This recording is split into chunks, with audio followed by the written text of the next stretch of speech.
Konting patis mga idol.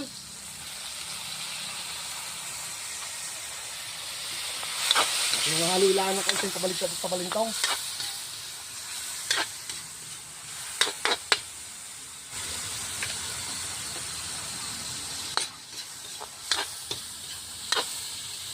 Lalagay ko lang mga idol itong ating chicken wings.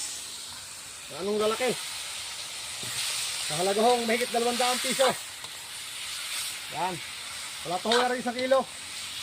Okay mga idol, lagi ko sinasabi sa akin vlog, sa akin pagluluto. Tayo may kanya-kanya diskarte ng pagluluto. Ako ang si Bro Tiger Vlog, sinisariling diskarte. At yun naman hiniron din. Gastin yung gagayahin naman yung aking mga diskarte. Wala namang masama. Maraming salamat sa inyo kung magagayahin itong aking mga ginagawa. Yun. At pakicomment ho kung taga-San ho kayo. Kung nakakabot ko nga mga video ito. At kung nakaamoy nyo itong aking mga lutong ito. Baka nakakabot nyo yung amoy. Yan guys, maraming salamat sa inyong panonood lagi.